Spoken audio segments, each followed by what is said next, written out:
This one's for you, Amy.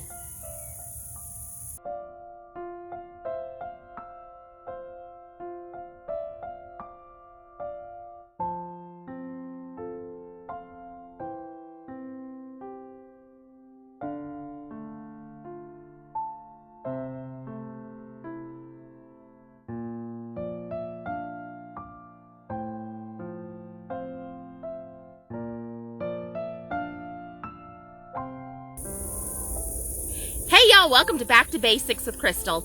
So I just got back from town. I stopped at the post office and we have a mail call today. So a couple of months ago, Miss Wanda from Deep South Homestead and Crazy Daze put out a call for those that wanted to participate in a very special collaboration with her. Now she didn't give much detail other than this was a collaboration that was very near and dear to her heart. How could I honestly say no to that? Now, thanks to my post office, I am just now getting this.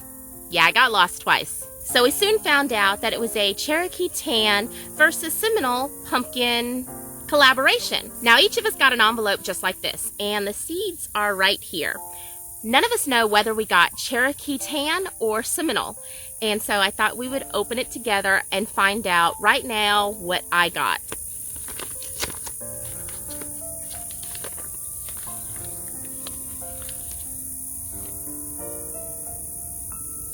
Cherokee Tan. Right there, Cherokee Tan. Now, each of us got 6 seeds. Some of us got the Cherokee Tan like I did, while others got the Seminole. Collaboration, we're to give out some very specific details, like what zone we're in, what kind of soil we're planting in, where we're located, because the 40 of us that agreed to do this collaboration are actually spread all across the U.S. And then we're to add a very special message in the video. So I'm in Southeast Texas. I live on 36 acres and my garden is 90 by 80. I'm zone 9A. My soil here is... So over the last few years, I've really amended the soil to get it away from that clay, that black clay soil that is so prominent around here. Right now, it's the middle of July. These take about 80 to 90 days, depending on who you ask on the internet, for them to mature. I have probably about 120 days on average to my first frost. So I'll be growing these up on a trellis. It's actually my garden fence, but I'm going to use it as a trellis. Wanda did tell us that we needed to give plenty of room because these guys could stretch out for 30 feet. So we are going to follow my lazy method of gardening here. I'm going to clear out a space. I'm not going to till. I am going to mow and weed eat right down to the soil level. Then I'm going to take paper, and this is just a painter's paper, and I'm going to put that down. I'm going to do it a couple of layers thick. Now I did put some up against the fence line because that back side there's still a lot of grasses growing there. So after I layered the paper on, the first thing I'm going to do is come in here and put hay up against the fence. I don't want to put my mound up against the fence because I want to be able to come in and weed eat the back to keep the grass from growing. So I want to put my mound, it's probably honestly about 6 inches away from the fence, but that will be absolutely okay. Those vines will reach no problem. So we've got the hay up against the fence, and then I put my dirt in the center, which is a bagged cow manure and topsoil mixture. So I mix those two just like you've seen me do in previous videos. I'm going to come in with more hay, and we're going to enclose this in and make kind of like a hay pot or a hay bucket for this soil to sit in. As the seedlings grow and they grow into big plants, the paper underneath will actually just disintegrate out, and the roots will then just go into our regular native soil. Fish bone meal and blood meal will be the fertilizer of choice once the plants are established. At this point, I am not going to feed at all. It's got manure in here that's going to be a good source of nitrogen to get the seeds going. So of my 6 seeds, I'm actually going to only plant 3 seeds. Because we are so far into the season now, I'm just going to plant the 3, and I will save the other 3 to plant this next spring. I actually, God willing that these seeds grow, I have plans for these. I have a very, very special plans for the future for these guys. So we're going to get them planted now, and I'm going to plant one over here. And one right in the center, so about 1/2 inch deep. Normally I would come back in and water these really well, but we have more rain coming through, plus this soil is soaking wet as it can be, so we're not going to do any more watering. Everything is done. Those seeds are planted. This one's for you, Amy. 2 more things before we go. Okay, y'all, so I have a question for those of you who might know. This is a kaffir, I think it's pronounced kaffir, lime. I did not anticipate actually growing any limes, but this, compared to my hand, this is how big they are. When do I know they're ready? This thing is still rock hard.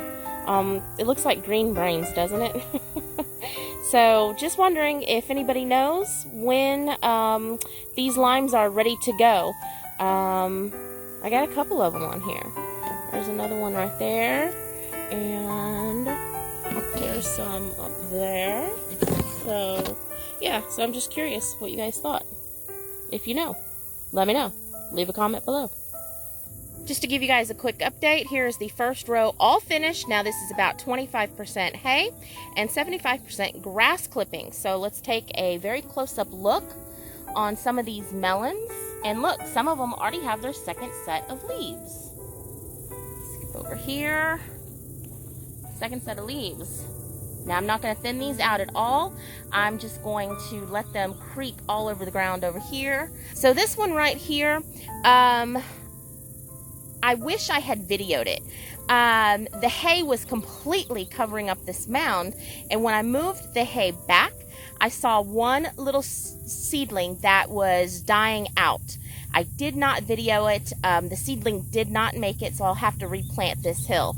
And I should have recorded it because I wanted to show you guys why we don't cover up our seedlings with hay, because the hay will smother them out.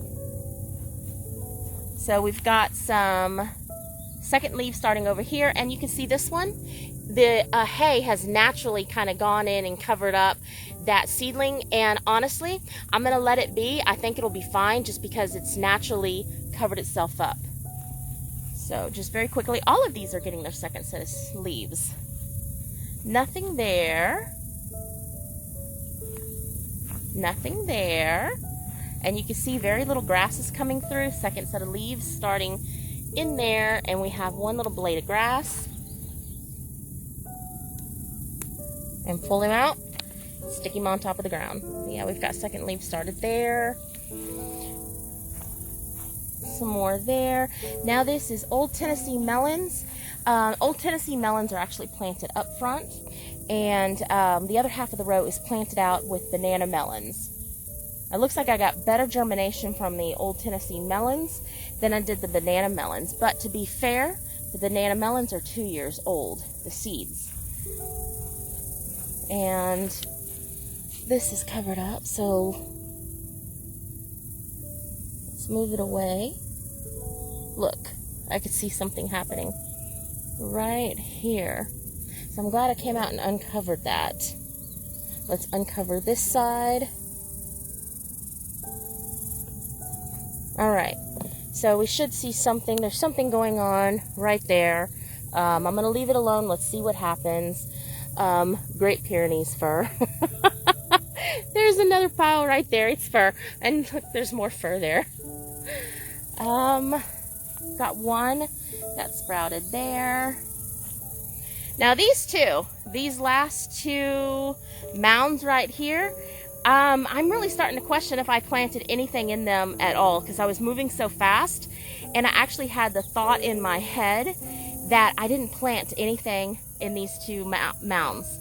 So I'm gonna give them another couple of days, and if I don't see any growth at all, then I'll plant some seeds. But yeah, I make nerd moves like that all the time. So y'all, that's it of this video.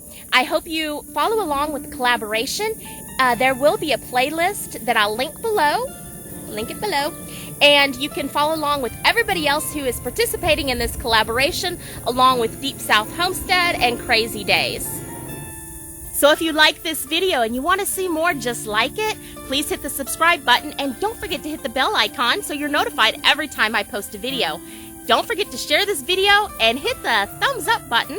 And until we talk again, y'all be blessed. Bye now.